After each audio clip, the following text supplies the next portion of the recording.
Alors, quel est le coût de la vie en Roumanie? Combien il faut pour habiter en Roumanie? Si vous n'avez pas le temps, je vais vous le dire tout de suite, j'estime qu'il faut entre 1000 et 2000 euros par mois pour vivre confortablement ici, voilà, en tant que célibataire ou en couple. Ça, c'était la réponse courte. Salut, moi c'est Alex, je vis expatrié en Europe de l'Est depuis 10 ans maintenant. Si le business en ligne et l'expatriation vous intéressent, n'hésitez pas à vous abonner à la chaîne. Alors dans cette vidéo, je voudrais répondre à une question qui revient souvent lorsqu'on traîne sur les forums d'expatriation. Ça va être, voilà, combien ça coûte d'habiter dans tel pays d'Europe de l'Est, combien ça coûte de s'expatrier. Et moi je vais répondre à la question sur la Roumanie parce que c'est là que j'habite. Après, ce que je dis pour la Roumanie va être valable pour la plupart des pays d'Europe de l'Est, en sachant qu'il y en a qui sont un petit peu plus chers et d'autres un petit peu moins chers. Par exemple, Hongrie, Pologne, ça va être un peu plus cher. Bulgarie, Serbie, ça va être, je crois, un petit peu moins cher que la Roumanie. Évidemment, le coût de la vie lorsque vous allez habiter en Roumanie va dépendre de votre statut. Ça veut dire, est-ce que vous êtes célibataire? Est-ce que vous venez avec votre famille? Est-ce que vous êtes étudiant? Est-ce que vous voulez avoir accès à toutes les infrastructures, à tous les services? Et de tout ça va dépendre, en fait, eh bien, de combien d'argent vous avez besoin, tout simplement. Ici, si vous vivez évidemment dans une petite ville, voire carrément à la campagne, bon, forcément, oui, il y a des gens qui se débrouillent avec 500-600 euros par mois. Oui, ça existe. Je ne vous le recommande absolument pas. Je vois pas l'intérêt de changer de pays, c'est pour continuer à galérer. Maintenant, à partir de 1000 euros par mois, eh bien, j'essaie de pas parler trop fort, j'espère que vous m'entendez bien parce que on est quand même dans un quartier assez résidentiel. Puis comme ça, vous pouvez voir un petit peu voilà, la gueule des maisons qu'il y a ici. Donc, disais-je, je vais commencer en bas de l'échelle et puis on va monter. Vous venez, vous êtes étudiant, vous êtes un peu un backpacker. Ça veut dire que vous cherchez vraiment pas le grand luxe. Ça vous dérange pas d'être dans des bâtiments communistes. Ouais, vous pouvez vous démerder avec 500-600 euros par mois. Franchement, ça va être dur. En tout cas, dans les grandes villes, ça va vraiment être difficile. Voilà. Il faudra aller vraiment dans les villes secondaires. Bon, à partir de 1000 euros par mois, en tant que célibataire ou en couple, vous pouvez commencer à avoir un appartement un peu plus stylé. Vous pouvez commencer à sortir. Vous pouvez commencer à faire livrer de la bouffe à la maison quand vous avez la flemme de faire à manger. Voilà, aller faire des sorties, aller au restaurant, avoir quelques petites activités. Il faudra quand même faire attention à votre budget. Surtout si vous êtes en couple. Alors quand je dis en couple, évidemment vous avez compris que si je dis 1000 euros par mois en couple, ça veut dire que le ménage fait 1000 euros par mois. Moi par exemple, ma femme ne travaille pas, donc je considère que, eh bien, quand je vous dis, voilà, si vous êtes... Alors, comme elle est jolie cette maison. Elle est vraiment pas mal. Vous avez vu ça? Donc voilà, c'est en gros vous êtes en couple, c'est vous et votre compagne que vous allez supporter avec vos revenus, à moins que vous ne vous travaillez tous les deux et qu'à eux vous génériez 1000 euros par mois. Donc voilà, 1000 euros par mois c'est correct, on va dire que vous êtes classe moyenne. Vous êtes classe moyenne. Ensuite, on va augmenter un petit peu plus, on va passer à 1500-2000 euros. Là, vous allez commencer à vivre confortablement, mais à mon avis, avec des enfants, il faudra quand même faire attention. Avec 1500-2000 euros par mois en Roumanie, si vous êtes à Cluj ou à Bucarest, je dirais que vous allez vivre bien, classe moyenne supérieure, mais c'est pareil, vous n'allez pas pouvoir acheter des bagnoles comme ça par exemple. Vous n'allez pas pouvoir acheter les maisons qu'il y a autour de moi, parce que là c'est des maisons qui sont à au bas mot 3, 4, 500 000 euros. Et donc voilà, vous n'allez pas pouvoir faire des folies, mais vous allez pouvoir être classe moyenne supérieure et vivre bien mieux que si vous viviez avec ces revenus-là en France. Ensuite, quand vous allez commencer à toucher les 2000 euros par mois, et plus, 2000, 2500, 3000, là vous allez vraiment, en tant que famille je parle, évidemment si vous touchez 2-3 000 euros par mois en Roumanie, en tant que célibataire ou simplement en couple, vous allez vivre confortablement. En tant que famille, il va falloir commencer quand même à regarder votre budget. Ça veut dire que vous serez toujours classe moyenne supérieure, mais vous pouvez pas acheter tout ce que vous voulez, vous pouvez pas aller au restaurant tout le temps, vous pouvez pas vous dire tiens, je sais pas moi, on va se prendre un hôtel, on va passer une semaine dans un bel hôtel. Vous pouvez pas vous dire tout ça. Je vous montre un petit peu le décor.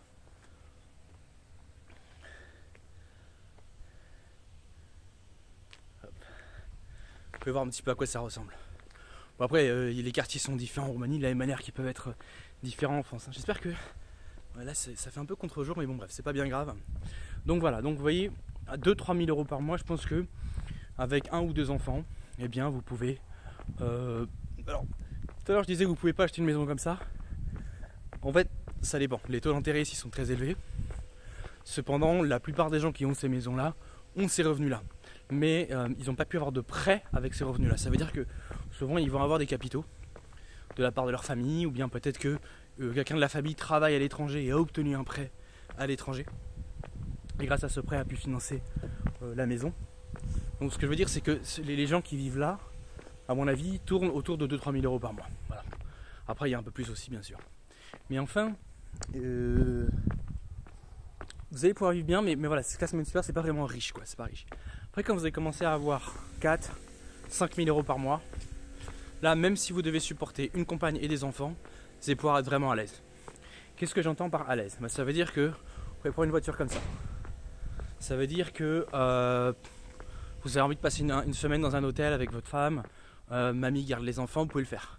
Ça veut dire que vous n'avez pas besoin de faire les courses, vous pouvez faire livrer de la bouffe à volonté, manger au resto dès que vous le souhaitez, acheter les vêtements que vous voulez acheter le dernier téléphone, le dernier ordinateur. En fait, comme vous allez avoir un excès tous les mois, avec 3, 4, 5 000 euros par mois, vous allez avoir un excès de capitaux tous les mois, forcément vous allez pouvoir être à l'aise. Après évidemment, moi ce que je recommande c'est de mettre de l'argent de côté afin de pouvoir investir ou financer un business, en particulier un business en ligne. C'est une question sur laquelle je reviens souvent sur cette chaîne. Donc voilà, vous serez à l'aise avec ces revenus là. Après oui, il y a toujours des gens, vous savez, ça dépend vraiment des attentes de chacun. Mais ça dépend des attentes de chacun, mais ça dépend aussi vraiment de, comment dirais-je, aussi vraiment de votre statut en fait. C'est les gens qui écoutent cette vidéo, par exemple, peut-être que vous écoutez cette vidéo, vous vivez dans une grande ville française, vous touchez 1300-1400 euros par mois, ça va, vous vous sentez pas à l'étroit, et vous vous dites, mais comment ça se fait que moi je vis bien en France avec 1400 euros par mois, mais lui me dit qu'en Roumanie il en faut 3000. Mais sauf que c'est pas ce que j'ai dit. Ça dépend de vos standards de vie, ça dépend de ce que vous attendez de la vie, et ça dépend de ce que vous souhaitez vous offrir. Peut-être que vous, dans l'endroit où vous vivez, vous êtes habitué à certaines choses. Vous n'allez jamais au restaurant, vous faites toujours à manger vous-même. Vous êtes habitué à avoir des loisirs qui ne sont pas chers. Vous n'achetez pas souvent de nouveaux vêtements. Vous faites attention à vos dépenses, vous surveillez ce que vous achetez. Vous prenez les produits premier prix, vous guettez les promotions. Et toutes ces habitudes que vous avez prises vous permettent de... Et bien sûr, vous êtes célibataire ou en couple et en couple avec une autre personne qui travaille. Donc, toutes ces habitudes vous ont permis de vivre avec ce salaire-là.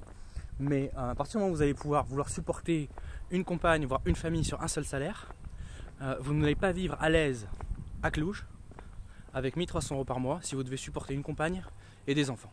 Ça c'est clair, net et précis. Vous ne serez pas à l'aise. Mais encore une fois, qu'est-ce que ça veut dire être à l'aise?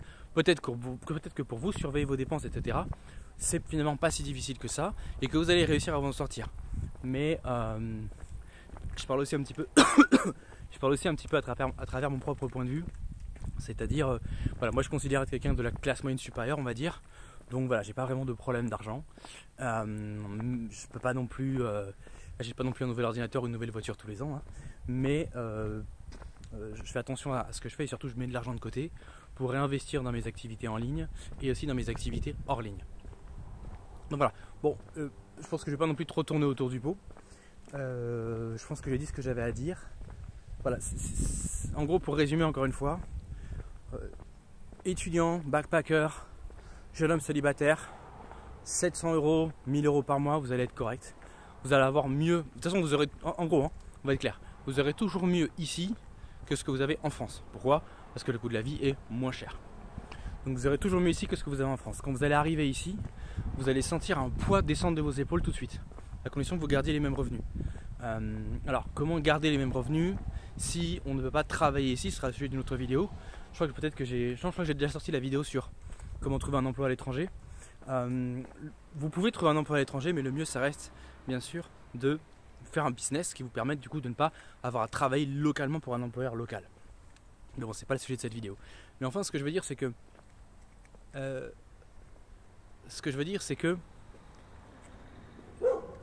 ah putain, je déteste les clébards qui gueulent quand je fais des vidéos. Donc voilà, ce que je veux dire c'est que oui, quand vous allez venir ici de toute façon, ce sera toujours mieux que là où vous êtes en France puisque le coût de la vie est moins cher. C'est clair. Mais ça ne veut pas dire non plus que vous vous dites voilà j'ai 500 euros, est-ce que je peux péter dans la fin en Roumanie? Non. Non.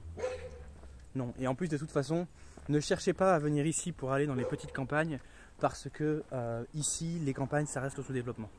Là ce que je vous montre autour de vous c'est pas la campagne. On est dans un quartier on va dire un peu en banlieue. Alors quand je dis en banlieue, c'est pas la même connotation que les banlieues françaises, hein. Mais c'est un peu en périphérie, c'est pas en centre-ville. Donc voilà, c'est un quartier résidentiel, mais c'est pas non plus la campagne, d'accord. La vraie campagne roumaine, quand vous sortez des grandes villes, tous les capitaux roumains sont de l'État roumain et tout le développement du pays en fait est concentré sur les grandes villes. Donc quand vous sortez, il y a un gap énorme entre ce que vous allez trouver dans les grandes villes et dans les campagnes. Donc oui, dans les campagnes, vous allez même pouvoir trouver des maisons à 50 000 euros, mais il n'y a rien, il n'y a rien. Donc après, ça dépend, peut-être que vous êtes à la retraite, ou bien peut-être que vous avez déjà une activité en ligne qui vous rapporte 1000 euros par mois et vous vous dites, ma foi, moi, je vis dans un petit village en Europe de l'Est où il n'y a pas grand chose, mais où de toute façon je m'en fous parce que je gagne de l'argent depuis mon ordinateur, ça me va. Bon, dans ce cas-là, effectivement, vous allez pouvoir vivre en campagne. Tous les chiffres que je viens de vous donner là, c'est des chiffres qui sont adaptés à une ville, on va dire une grande ville ou une moyenne ville. Mais à la campagne, évidemment, c'est beaucoup moins cher tout de suite. Mais c'est moins intéressant. Je pense que si vous voulez vous expatrier en Europe de l'Est, vous avez plus envie de profiter des bons côtés de l'Europe de l'Est et pas forcément d'être dans un endroit où c'est un peu sous-développé, où il n'y a pas grand-chose.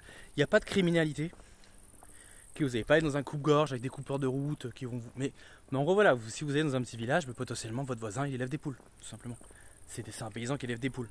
Alors, j'ai rien contre les paysans qui élèvent des poules, mais je sais que c'est pas les standards de vie qu'un Français qui s'expatrie en Europe de l'Est souhaite avoir. Sinon, vous le feriez en France, vous seriez en mode survivaliste en France, vous ne chercheriez pas forcément à vous expatrier. Donc voilà pourquoi je dis tout ça. Moi, je parle à travers le prisme d'un homme qui veut avoir les moyens de vivre une vie de, on va dire, classe moyenne, actif, avec femme et enfants, et qui veut vivre plus ou moins confortablement. Ou en tout cas, qui veut se diriger vers ça. Moi, quand je suis arrivé en Roumanie, j'avais rien. J'ai travaillé en call center, je gagnais 500 euros par mois. Entre temps, les salaires ont augmenté quand même, il faut le dire. Mais j'avais rien, et c'est vrai que ça m'a quand même donné une énorme bouffée d'air frais, parce que l'argent de poche que me versaient mes parents, et qui me servait à peine, qui me permettait à peine de subsister à Paris, j'y vivais dans un 13 mètres carrés. Évidemment, cet argent de poche que je suis arrivé ici, il m'a permis d'avoir un mode de vie, évidemment pas luxueux, mais plus décent. Ça veut dire où on peut aller faire ses courses sans avoir à se prendre la tête. Voilà, le samedi on peut se faire commander une pizza, tu vois, des petits trucs comme ça, mais qui rendent la vie un peu plus agréable. Alors qu'à Paris, j'étais toujours en train de compter mes sous, regarder est-ce que j'ai assez. Vous savez, cette peur qu'on a quand on arrive à la fin du mois et il n'y a plus d'argent sur le compte. Bon, tout ça, c'est des choses que vous allez oublier quand vous allez arriver ici. Donc même si vous n'avez pas beaucoup d'argent, je pense que ne serait-ce que pour vous débloquer la tête et pour pouvoir vous concentrer sur des choses plus productives, telles que la création d'une activité en ligne, telles que la recherche peut-être d'une compagne si vous êtes un jeune homme, le fait d'avoir cette liberté d'esprit de se dire ok, maintenant j'ai plus la tête sous l'eau, je vis quand même, je fais attention à mes finances, mais j'ai plus la tête sous l'eau, ça peut vraiment vous permettre de vous débloquer dans la vie. En tout cas, moi, ça a vraiment été l'effet que ça m'a fait. Ça m'a débloqué, ça veut dire qu'il y avait un poids que j'avais sur les épaules et qui m'empêchait vraiment d'avancer. Et en arrivant ici, ce poids, il s'est envolé. Et j'ai pu petit à petit gravir les échelons et passer le mec de call center, en gros, à entrepreneur. Et je n'ai pu faire ça que parce que j'étais dans un pays où financièrement je pouvais un petit peu respirer. Voilà. Voilà les amis, je crois qu'on arrive à la fin de cette vidéo. Si vous avez des questions, en particulier, je sais pas, vous voulez une question particulière pour votre statut social personnel, par exemple, je sais pas, vous êtes étudiant, vous êtes en couple, vous êtes jeune, vous êtes vieux, vous voulez habiter dans une grande ville ou en centre-ville, pas en centre-ville, vous voulez avoir des détails plus précis sur le coût de la vie en Roumanie, combien coûtent les courses par exemple. Alors ça c'est pareil, combien vous coûtez les courses, en moyenne ça va vous coûter 2 à 3 fois moins cher qu'en France. Après, si vous allez systématiquement à Carrefour, dans le rayon bio, où 90% des produits sont importés de France et ont le même prix qu'en France, ça va être cher.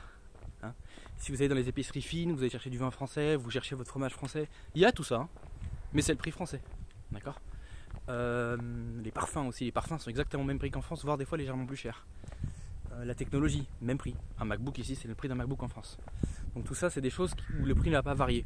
Mais si maintenant vous achetez des trucs locaux, vous allez pas forcément dans le rayon bio de Carrefour, vous n'allez pas forcément dans le Carrefour Express du quartier UP, mais vous allez faire vos courses normalement dans un Carrefour lambda ou dans un Auchan ou dans un truc comme ça, eh bien vous devriez normalement vous en sortir pour 2 à 3 fois moins que ce que vous avez en France. Voilà, ça vous donne un ordre d'idée. Ensuite, je parle vite fait aussi du prix de l'immobilier parce qu'évidemment c'est un coût à prendre en compte. Un appartement aujourd'hui pour une personne ou un couple, on va dire un appartement un peu moyen, pas nul, pas génial non plus, faut compter 600-700 euros. Allez, j'en rajoute un petit peu, 500-600 euros.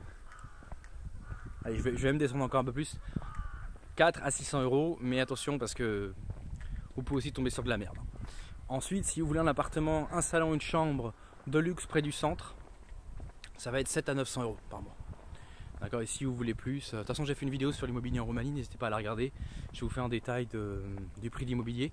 L'immobilier ici ne cesse d'augmenter et je pense que c'est en fait lié au fait que le pays se développe, les investissements affluent, de plus en plus de gens s'expatrient en Roumanie mais aussi en Europe de l'Est de manière générale.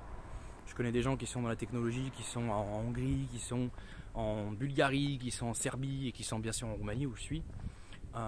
Que ce soit des gens qui bossent dans la technologie parce qu'ils sont développeurs en informatique ou des gens qui ont des activités en ligne. Et donc tout ça, ça génère des capitaux. Et puis il y a aussi le fait que la main d'œuvre qu'il y a ici est une main d'œuvre qui est très qualifiée. C'est des gens qui sont bosseurs et intelligents. Donc automatiquement, plus ils se forment, plus ils ont de valeur sur le marché européen et international, plus il y a des délocalisations. Donc il y a des délocalisations, donc les salaires augmentent, donc le niveau de vie augmente. Et après par contre c'est vrai que ceux qui sont peu qualifiés, par exemple les femmes de ménage qui nettoient les chiottes dans les centres commerciaux, elles, évidemment elles vont souffrir un peu de ce développement, mais bon, de toute façon quand une ville se développe, il y a toujours des gens qui en bénéficient et d'autres qui vont malheureusement souffrir, mais c'est comme ça que l'économie fonctionne. Voilà chers amis, j'arrête la vidéo parce que le chien gueule là, et on en fait une autre sur un autre sujet tout à l'heure. En attendant, encore une fois, si le business en ligne et l'expatriation vous intéressent, en particulier en Europe de l'Est, n'hésitez pas à vous abonner à la chaîne. Si vous avez des questions sur quelques sujets que ce soit, n'hésitez pas à les mettre en commentaire et je me ferai un plaisir d'y répondre. Passez une bonne journée, salut.